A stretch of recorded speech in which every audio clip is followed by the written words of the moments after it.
안녕하세요.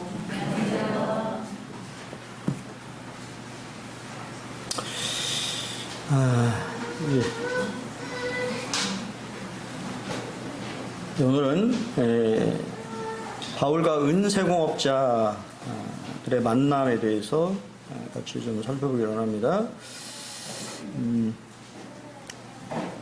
본문 말씀 사도행전 19장 21절로 41절 좀 긴데요. 좀 빠르게 읽어보겠습니다. 21절 이 일이 있은 후에 바울이 마게도냐와 아가야를 거쳐 예루살렘에 가기로 작정하여 이르되 내가 거기 갔다가 후에 로마도 보아야 하리라 하고,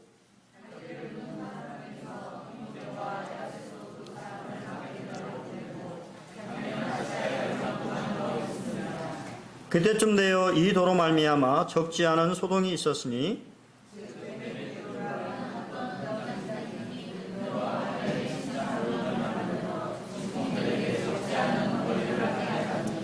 그가 그 직공들과 그러한 영업하는 자들을 모아 이르되 여러분도 알거니와 우리의 풍족한 생활이 이 생업에 있는데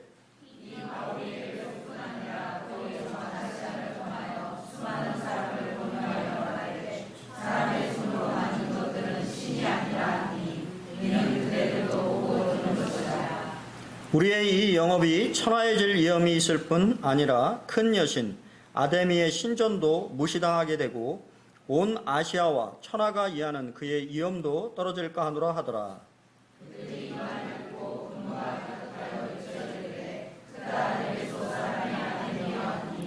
온 시내가 요란하여 바울과 같이 다니는 마게도냐 사람 가이오와 아리스다고를 붙들어 일제히 연극장으로 달려 들어가는지라. 또 아시아 갈리 중에 바울의 친구된 어떤 이들이 그들에게 통지하여 연극장에 들어가지 말라 권하더라.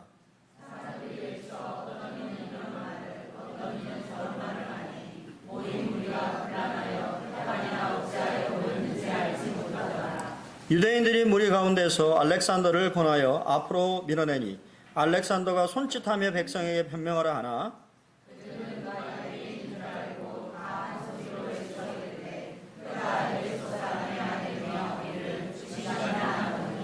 서기장이 무기를 진정시키고 이르되 에베소 사람들아, 에베소 시가 큰 아데미와 제우스에게서 내려온 우상의 신전지기가 된 줄을 누가 알지 못하겠느냐.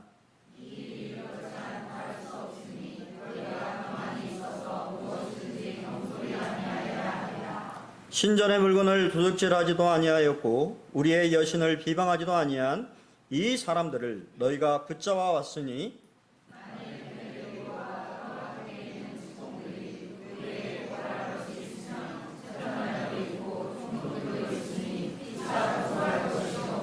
만일 그 외에 무엇을 원하면 정식으로 민회에서 결정할지라.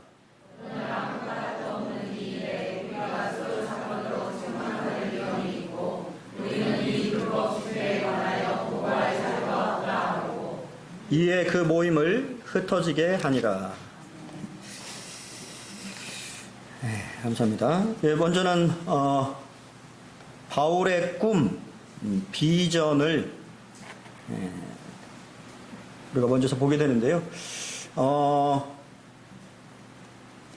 우리가 이 역사적인 순서대로 생각을 해보면 또 그 당시의 나이를 또 생각해보면 바울은 고령층에 속하는 노인입니다.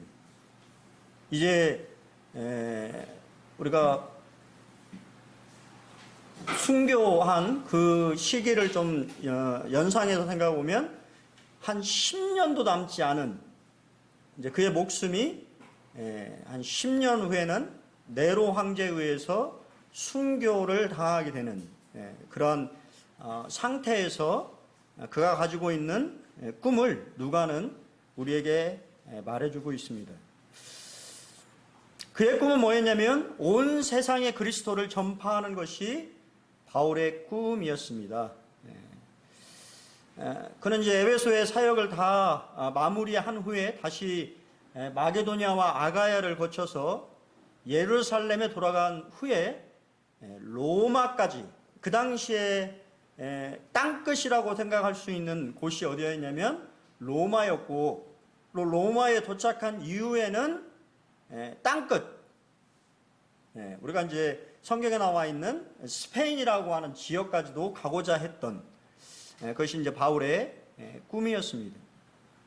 우리가 잘 아는 대로 예루살렘은 유대교의 중심지였고요, 로마는 이교의 중심지였습니다. 이 두 전략적인 도시에 복음을 전하는 것이 바울의 꿈이자 비전이었습니다. 근데 이것은 개인적인 꿈이라기보다는 오히려 하나님의 뜻이었던 것을 우리가 이제 보게 돼요. 왜냐하면 그 모든 여정 가운데 성령님의 특별한 감화와 인도하심이 있었음을 우리는 성경에서 이제 보게 될 것입니다. 그리고 성경은 이것이 주님의 계획이자 비전이었다고 말하는데요. 사실 우리 개역 개정에는 안 나와 있어요. 번역이 좀 되었으면 좀 좋았을 텐데, 그래서 한글 흠정역에 보면 영 안에서라고 하는 단어가 빠져 있어요. 우리 지금 개역 개정에는.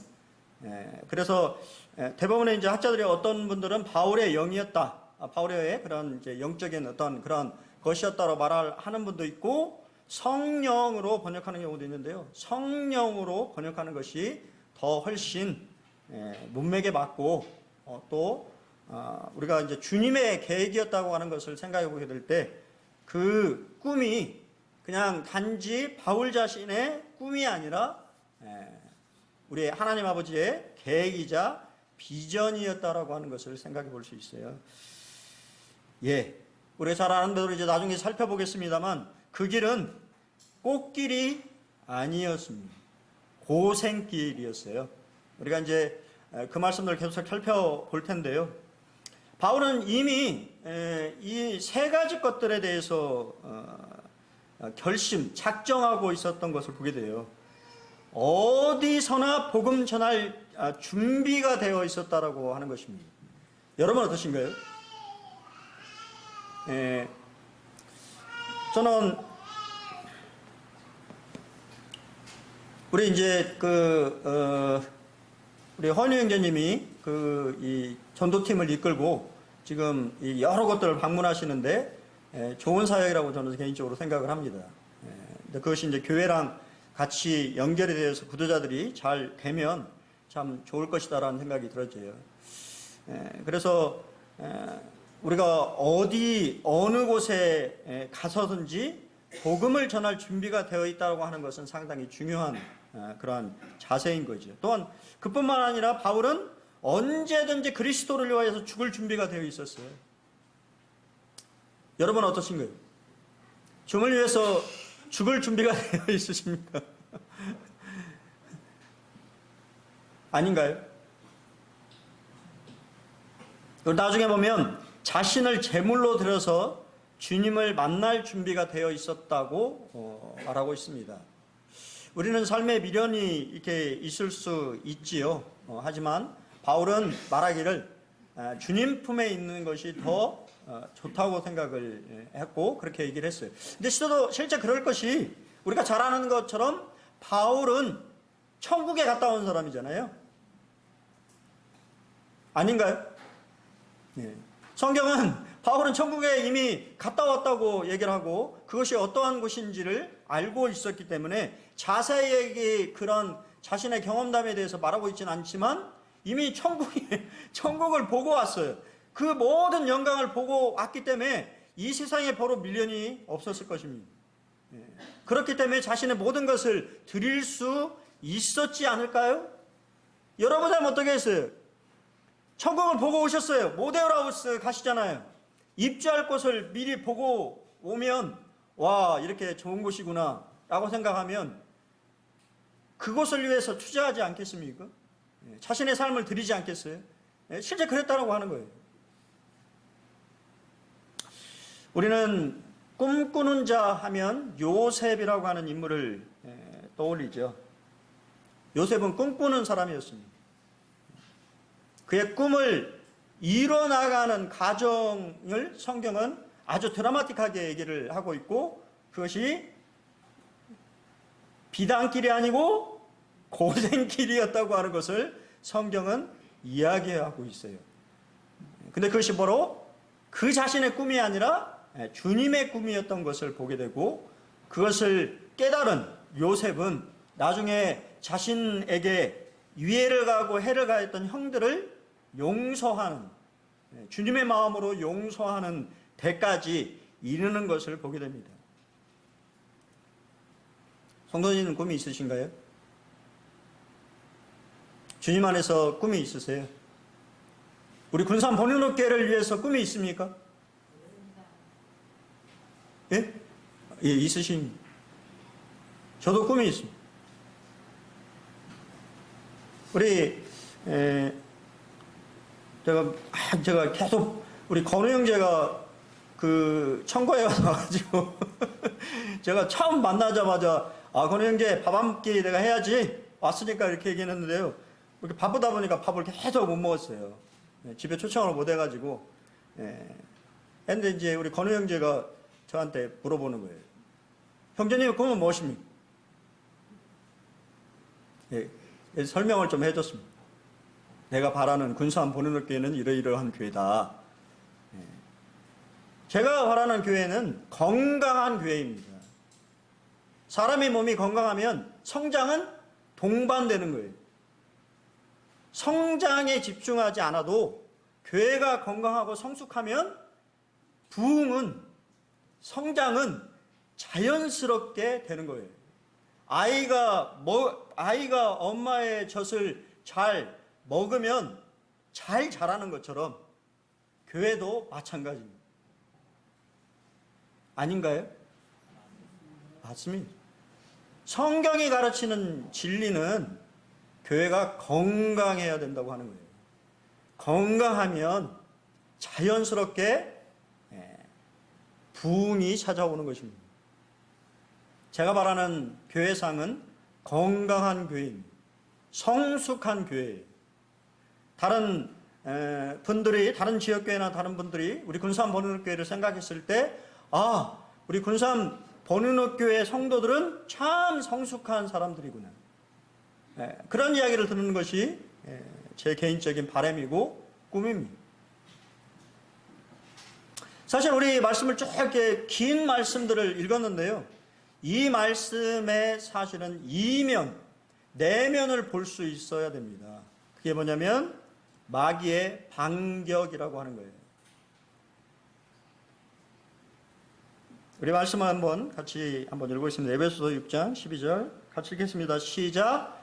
우리의 씨름은 혈과 육을 상대하는 것이 아니요 통치자들과 권세들과 이 어둠의 세상 주관자들과 하늘에 있는 악의 영들을 상대함이라. 영적인 싸움이 있다고 하는 것이 성경의 가르침입니다. 그리고 우리가 지금 바라보는 이 바울과 은장색의 그러한 만남, 그리고 그들을 통해서 에베소에 폭동이 일어나고 있는 그러한 상황들을 우리가 바라보는데, 말씀을 읽었는데요. 그 이면에 누가 있냐면 사탄, 마귀가 있다고 하는 것이 성경의 가르침이라고 하는 거예요. 성경은 시작합니다. 그때쯤에 라고 되어 있어요. 그때쯤 돼요. 말 그대로 폭풍 전야의 모습을 우리에게 상기시켜주고 있어요. 온 도시를 소동케 한 에베소의 폭동은 바울의 선교사역이 다 끝나고 그가 마게도냐를 거쳐 로마로 갈 비전을 가지고 디모데와 에라스도 두 사람을 선발대로 보낸 이후에 일어났습니다. 만사가 평온한 것처럼 보였던 때였어요. 여러분, 이 땅에서 평화가 있을까요? 이 땅에 진정한 평화가 있습니까?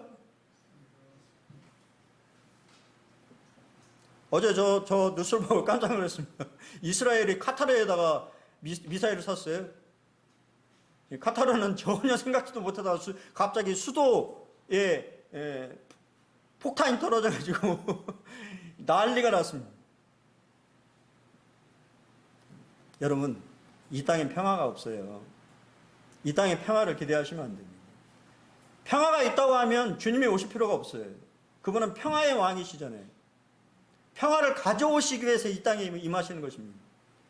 세상은 점점 더 갈등 상황으로 치달을 수밖에 없어요. 그렇기 때문에 장망성인 것입니다. 장차 망할 성이라고 성경은 얘기하고 있는 거예요. 그곳에서 평안을 찾지 마십시오. 평안을 주시는 분은 주님이십니다. 주님이 우리 마음에 평안을 주는 것이 이 세상이 여러분에게 평안이나 안정을 갖다 주는 것이 아니라고 하는 거예요. 여러분, 이러한 때 마귀는 반격을 준비하고 있었어요. 가장 미운 사람이 누굴까요? 이 당시에 바울입니다.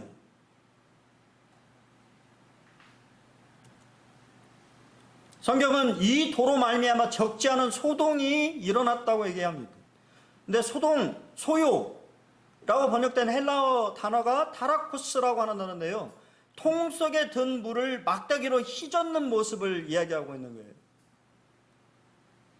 아무런 문제 없이 평온하게 살아가고 있었던 에베소 사람들에게 갑자기 하나님의 진리의 말씀인 복음이 선포되자 뭐가 났어요? 난리가 났습니다. 막 잊어버린 것입니다. 마귀가 중심을 잡고 그 나라의 모든 사람들의 영혼을 붙잡고 있었는데, 그러니까 겉으로 보기에는 평안해 보이고 안전해 보이는 그 에베소라는 도시에 복음이 들어가자 소동과 난리가 난 것입니다. 여러분, 그렇게 하고 계십니까? 복음으로 여러분의 가정이나 아니면 여러분의 지인이나 누군가에게 어려움을 주고 있습니다. 며칠 전에 연락을 받았어요. 우리 홍자매님, 지난번에 오셨던 구두자분, 제가 연락을 드렸는데 연락을 안 받으시더라고요. 그래서 이제 자매님도 저한테 제가 전화를 드릴까 말까 막 고민했었는데 전화를 이렇게 주셔가지고 서로 기도하자. 거기도 그 집안도 난리가 난 것이죠. 복음을 들었지만 또 개인적인 생각이나 여러 가지 것들로 인해서 어려움이 이제 생겼던 것 같아요. 그래서 제 전화뿐만 아니라 그 의동생이라고 하는 이제 홍자매님 전화도 안 받으신다고 저한테 전화가 왔더라고요. 그래서 그래요, 자매님 전화도 안 받으면 어떻게 하죠? 그렇게 이제 얘기하고 계속 기도하시게요. 다 주님 손 안에 있으니 주님이 하시겠다라고 하는 생각을 개인적으로 해보게 됩니다. 우리가 잘 아는 것처럼 마귀는 속이는 자로 사도 바울의 사역을 방해했습니다. 마술사들, 유대인 마술사들, 그죠? 전혀 예수님과 관계없는 사람들이 예수님의 이름만 가지고, 그때 지난주에 말씀드렸잖아요. 스펠링, 마법이나 마술을 하기 위해서는 어떤 주문을 외워야 되는, 그러니까 예수님, 주 예수의 이름으로 이 귀신을 쫓아내는 것이 그냥 주술과 마술, 그냥 주문을 외우듯이, 근데 아무 상관이 없는, 주님과 아무 상관이 없는 사람이 그렇게 한다고 해서 능력이 나는 것이 아니라고 하는 것입니다. 여러분, 사탄은 속이는 자입니다. 속이는 모습으로 등장하죠. 제가 나중에 좀 기회가 되면 신천지 한번 교육을 해야 되겠다고 하는 생각을 좀 개인적으로 가지고 있어요. 이 신천지의 이만희 씨가 자신이 이제 메시아, 자신의 육신이 예수의 영이 임재해서, 보혜사가 임재해서 이제 자신이 메시아가 된 거거든요. 아십니까? 근데 죽으면 문제가 되는 거예요. 불사한다고 얘기합니다. 자기 죽지 않는다고. 왜? 메시아니까. 아마 신천지는 이만희 씨가 죽으면 한번 크게 파동이 일어날 것이고 또 새로운 교리를 또 만들어낼 것이에요. 그 대표적인 게 뭐예요? 하나님의 교회잖아요. 원래 하나님의 교회가 안상홍 증인회였어요. 안상홍 하나님이잖아요. 하나님이 죽어버렸어. 그러니까 누구예요? 하나님, 아버지가 있으니까 어머니가 있다. 그래서 하나님, 어머니, 하나님의 교회 라고 하는 교리를 변환해서 또 이단이 이렇게 속이는, 수많은 사람들의 영혼을 갈취하는 그런 모습을 보게 됩니다. 여러분, 이렇게 속이는 모습으로 사단이 공격을 했는데 안 되면 그 다음엔 뭐로 공격합니까? 사자같이 달려듭니다. 이젠 죽이려고 달려드는 거예요. 성경은 베드로전서 5장 8절에 근신하라 깨어라 너희 대적 마귀가 우는 사자같이 두루다니며 삼킬차를 찾는다고 성경은 얘기합니다. 그거에 대해서 사도 바울은 고린도전서 15장에 뭐라고 얘기했냐면 내가 사람의 방법으로 예배소에서 맹수와 더불어 싸웠다면 그가 얼마나 위험 가운데 처해 있었는지에 대해서 얘기를 하고 있어요. 사자랑 싸우는 것 같이 그가 영적으로 에베소에서 싸우고 있었다라고 하는 것을 얘기한다는 것입니다. 여러분, 사탄 마귀는 그 모든 이 소동과 문제의 원인은 바울을 죽이려고 계획한 것입니다. 누구를 통해서? 은장색, 바로 이 우상을 만드는 자들의 손을 빌어서 성난, 민심, 우리가 잘 아는 것처럼 종교적인 폭동이 가장 무섭죠? 맞습니까? 그 대표적인 희생양이 누구예요? 누굽니까? 예수님이잖아요. 유대교라고 하는 종교의 빗대서 거짓 메시아라고 하는 누명을 씌우고 하나님의 이름을 모독한다라고 하는 제명을 씌워서 아무 죄도 없는데 십자가에 못 박으라고 하는 성난 군중에 폭동이 일어나려고 하니까 빌라도가 분명히 죄가 없는 것을 알면서도 희생양으로 누구를 삼았습니까? 예수님을 삼으셨잖아요. 여러분, 종교적인 폭동은 무서운 거예요. 그렇기 때문에. 예, 그렇습니다. 데메드리오라고 하는 인물이 등장하는데요.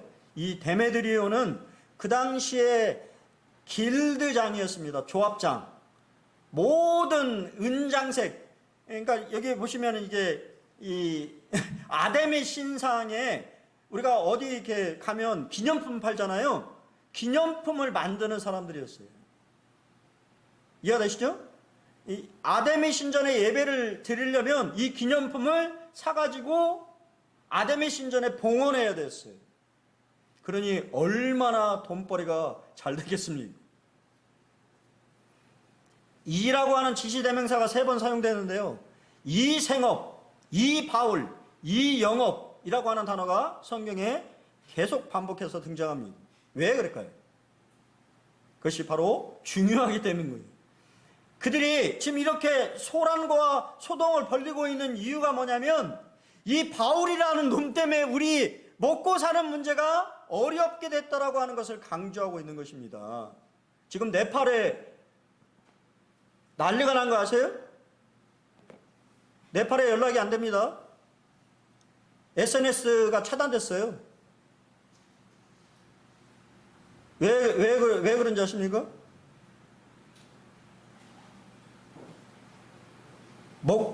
저도 잘 이해가 안 되는데 나중에 뉴스를 들어보니까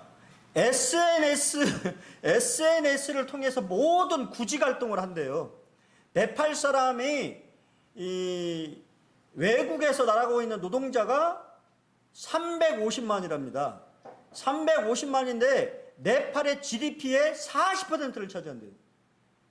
그러니까 외국에다 돈벌이를 해야 경제가 돌아가는 나라가 네팔인데 왜 폭동이 일어났냐면 그 먹고 사는 문제를 차단한 문제도 있지만 그런 말이 있대요.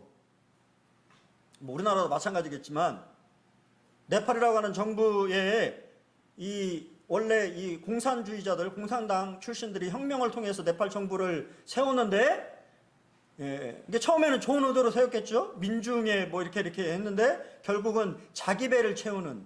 그래서 그 고위직의 자식들이 명품 가방을 외국에서 사와서 자기 나라로 들여올 때 젊은이들은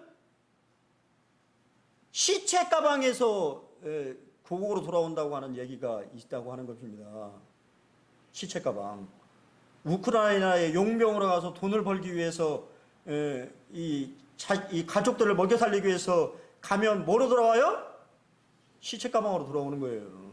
근데 고위직의 간부의 자식들은 플렉스 한다고 하는 명품 가방을 SNS에 올리고 이러고 있으니 열받겠어요, 안 받겠어요? 열받는 것이죠. 그래서 지금 난리가 났습니다. 여러분, 항상 모든 문제에는 이 돈과 관련되어 있는 문제가 시발점이 되는 것을 보게 돼요. 그렇습니다. 종교를 빙자해요. 결국은 자신의 이익을 취하려고 하는 사람들이었어요.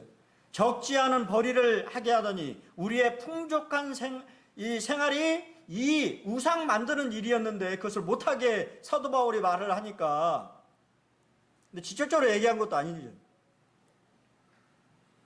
근데 결국은 누구의 공격입니까? 그들 안에 자리 잡고 있는 사탄, 마귀의 영의 공격이라고 하는 것입니다. 우리 잘 알죠? 디모데전서 6장 10절에 돈을 사랑함이 일만하게 뿌리가 되나니 이것을 사모하는 자들이 미혹을 받아 믿음에서 떠나 많은 근심으로써 자기를 찔렀다고 얘기합니다. 여러분, 돈은 가치 중립적입니다. 오해하지 마십시오. 돈은 뭐라고요? 가치 중립적이에요. 돈은 얼마나 잘 벌어서 얼마나 잘 쓰냐가 중요한 것이지, 그게 삶의 목적이 되고 그것을 사랑하는 그 어떤 대상이 돼버리면 그 자체가 뭐가 됩니까? 우상이 돼버리는 거예요. 돈의 노예가 돼버리는 것입니다. 그래서 우리 선조들이 참 그죠? 선조들의 말이 지혜로워요. 뭐라고 우리 말에 그런 말 있죠? 예, 거지같이 맞나요? 거지같이 아닙니까? 예? 개같이 벌어서 정신같이 써라고. 그러니까 돈은 가치중립적인 거예요. 열심히 벌어서, 성경도 열심히 벌으라고 얘기합니다. 그리고 그것을 뭐라고요? 잘 쓰라고 하는 거예요. 가치중립적이라고 해요. 근데 그것이 삶의 목적이 되고 그것만을 사랑하게 되면 그 자체가 우상이 되어버린다고 하는 거예요. 그리고 얼마나 많은 범죄가 돈과 관련되어 있는, 참 쓸쓸한 아버지를 죽인 아들의 45만 원, 아버지의 지갑에서 45만 원을 꺼내가려고 죽이는 아들의 이야기를 아십니까?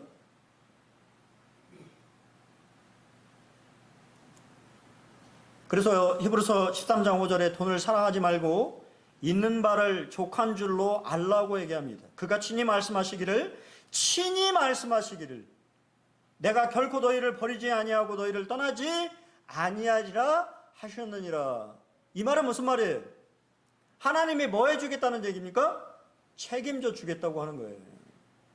여러분의 필요와 쓸 것을 책임져 주시겠다고 하는 것입니다. 근다고서 그냥 아무것도 안 하는, 그거는 잘못됐지만, 여러분이 열심히 일하시고 주님 안에서 여러분이 열심히 벌이하는 그것들을 주님이 책임져 주시겠다고 하는 것입니다. 그렇기 때문에 돈을 사랑하지 말고 있는 것을 잘 사용하는 청지기가, 선한 청지기가 되라고 말씀하시는 것입니다. 저는 여기서 이제 세 번째, 바울을 돕는 사람들을 봤어요. 첫 번째 누굽니까? 디모데와 에라스도입니다. 성경은 자기를 돕는 사람 중에 디모데와 에라스도라고 하는 사람이 있었다고 이야기합니다. 여러분, 사역은 바울 혼자 모든 일을 감당할 수가 있습니까? 없습니까? 없어요. 저도 지난주에 뭐 계속 그런 생각을 했습니다만, 제 마음속에 좀 결심한 게 뭐였냐면, 안 되겠다. 내가 모든 것을 다 감당할 수가 없다. 그런 생각을 했어요. 그래서 좀 맡겨야 되겠다. 이제. 뭐 지금도 많이 맡기고 있습니다만, 더 맡겨야 되겠다. 그냥 나 혼자 동부서주해서는 안 되겠다라는 생각이 듭니다. 사역은 혼자 하는 것이 아니지, 같이 하는 거죠. 여러분, 그들을 보낸 이유는 무엇입니까? 예루살렘에 자신이 거처할 편안한 거처를 마련하기 위해서 보낸 것이 아니었습니다. 예루살렘 교회의 가난한 형제들을 돕는 헌금을 미리 준비하도록 하기 위해서 형제들을 보낸 것이에요. 두 번째는 가이오와 아리스도고입니다. 성경은 가이오와 아리스도고에 대해서 이렇게 말합니다. 바울과 같이 다니는 사람이었다라고 얘기합니다. 우리가 잘 아는 것처럼 가이오는 나와 온 교회를 돌보아주는 가이오라고 나중에 로마서에서 평가를 하는데요. 여기서 온 교회에 돌보아준다라고 하는 말은 식주인이라는 뜻이에요. 밥을 잘 사주는 사람. 우리 용대 형제님 같은 사람인 거죠. 그죠, 용대 형제님? 대답이 없으시네. 예, 우리 용대 형제님이 저에게 밥을 막 잘 사주시거든요. 예. 항상 밥 먹자 그러고, 예, 밥 먹자 하면 꼭 용대 형님 계산하십니다. 예, 형님인 게 참 감사해요. 제가 형님이었으면 좀 부담이 많았을 텐데, 제가 동생이잖아요, 나이로. 그러니까 우리 형제님 내시는 거에 대해서 저는 별로 꺼리낌이 없습니다. 얻어먹는데. 예, 왜냐면, 예, 주님이 채워주실 것을 믿기 때문이에요. 그렇죠? 예. 예, 그런 분입니다. 밥을 잘 사주는 사람, 가이오. 아리스도고는요, 나와 함께하는 아리스도고라고 표현했는데요. 그는 바울의 선교 여행에 끝까지 동행했고, 바울이 로마의 감옥에 갇혔을 때 함께 투옥됐던 사람이 아리스도고입니다. 함께 해준다고 하는 것, 어려울 때 함께 동행해준다고 하는 것, 그가 뭔가 하지 않아도 함께 한다고 하는 것 자체가 얼마나 큰 위로와 격려가 될까요? 아닌가요? 여러분, 함께 해주시는 사람이 되시기 바랍니다. 우리 영대형처럼 좀 잘 버르셔가지고 성도들을 잘 섬기며 또 밥도 사주시는 그런 분들이 되기를 바랍니다. 별로 아멘이 없네요. 사주고 싶지 않아요. 주님이 그런 분들을 축복하실 것입니다. 또한 에베소의 제자들을 보게 됩니다. 바울이 백성 가운데로 들어가고자 했어요. 바울은 소란을 진전시키고 다시 복음을 전할 기회를 얻기 위해서, 아니 최악의 경우에 자신이 죽을 것을 각오하고 들어가고자 했습니다. 하지만 에베소의 제자들이 말렸어요. 왜냐하면 바울은 더 큰 하나님의 일들을 해야 된다고 생각했던 것으로 보여집니다. 그래서 그를 우리가 이 성경에 안 나와 있지만 미완료형으로 되어 있어 계속 바지가랑이를 붙잡듯이 간절하게 예언했다고 이야기합니다. 왜냐하면 바울을 통해서 자신들이 뭐 했기 때문에? 구원받았기 때문에. 바울이라고 하는 사람의 영혼에 대해서, 그의 생명에 대해서 훨씬 관심을 가지고 있었고, 뜯어 말기는, 참 이런 사람들을 만난다고 하는 것은 얼마나 감사할까요? 나중에 우리가 이제 보겠습니다만 우리 에베소의 장로들, 바울이 그 모든 상황들을 이야기했을 때 눈물을 흘리면서, 그죠? 고별하는, 다시는 만나지 못할 일꾼을 생각하면서 가슴 아파하고 또 하나님이 그와 함께 하시기를 기원하는 그런 장면들을 나중에 우리가 보게 될 것입니다.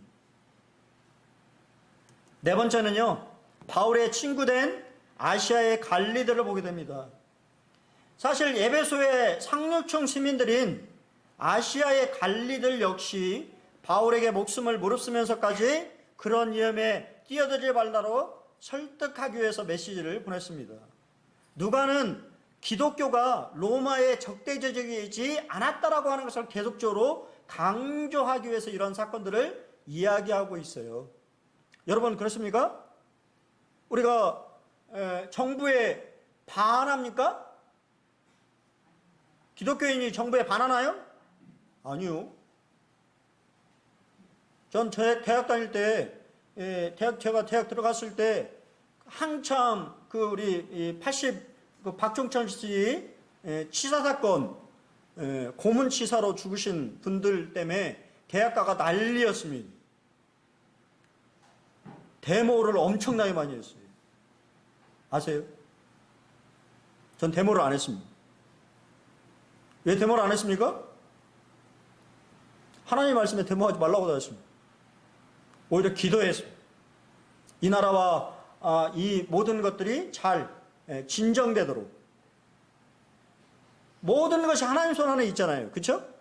그 사람이 악한 왕이더라도 하나님 손에 있는 것입니다. 잘 되기를 빌어주는 것이 그리스도인의 도리이지.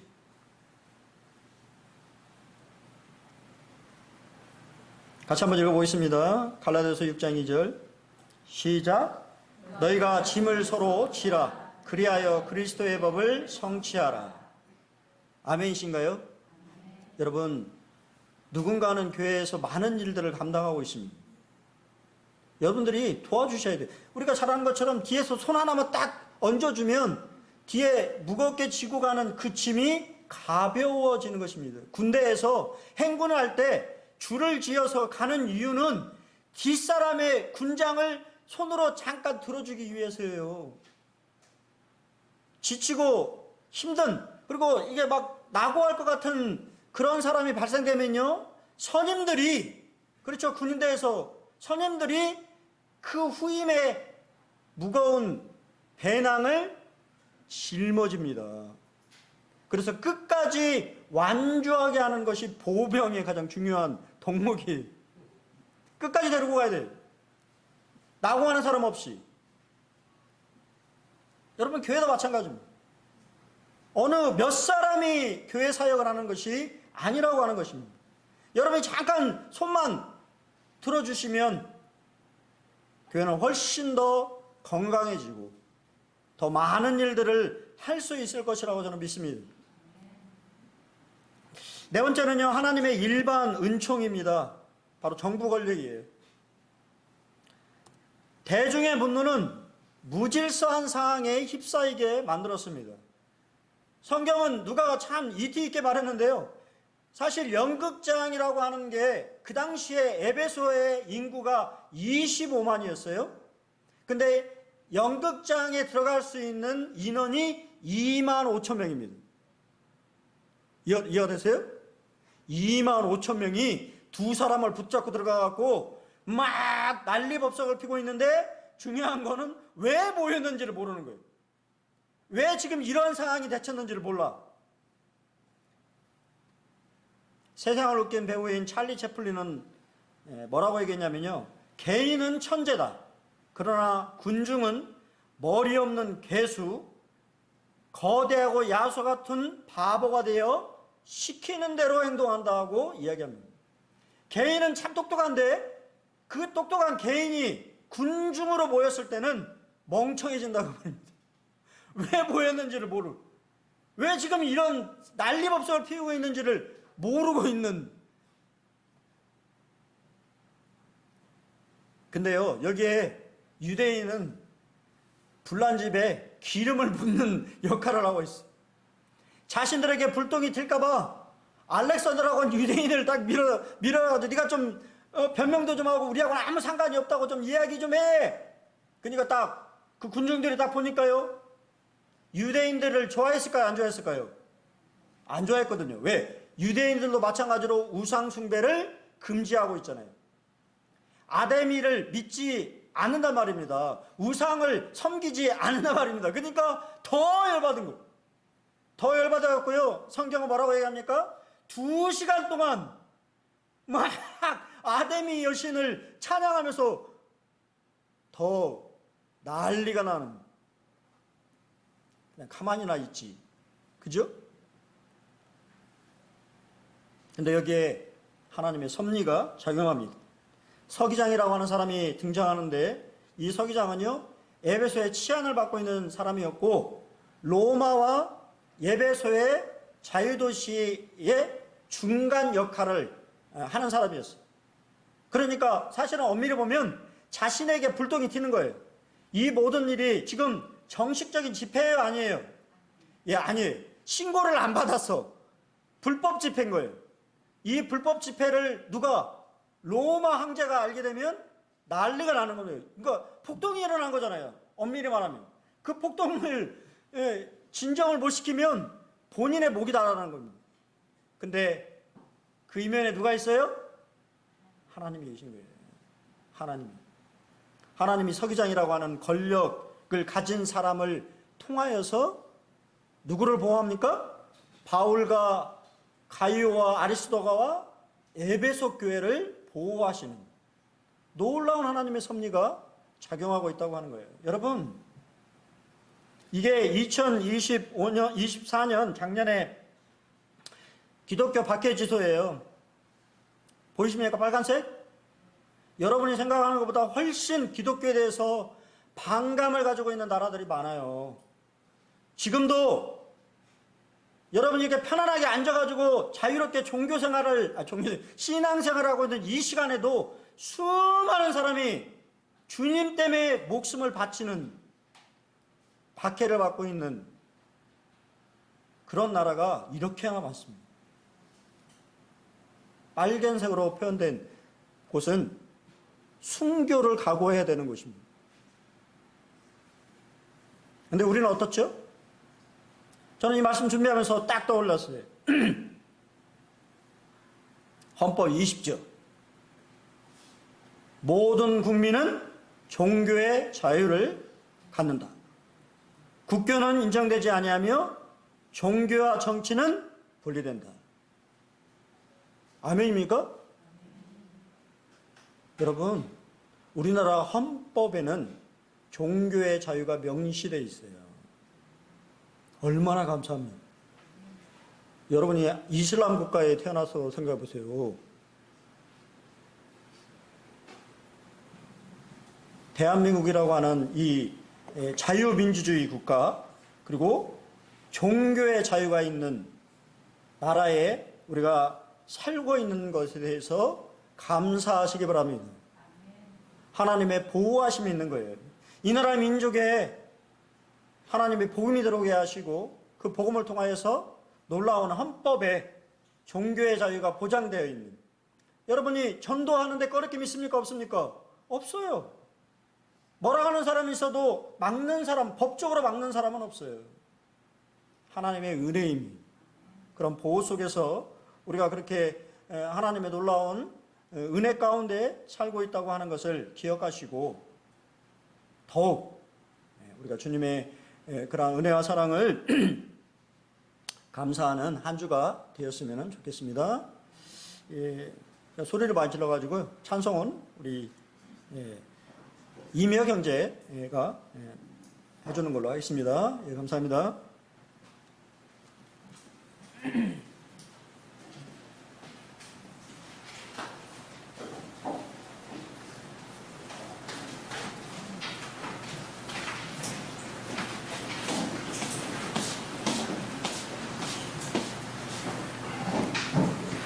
네, 말씀 감사합니다.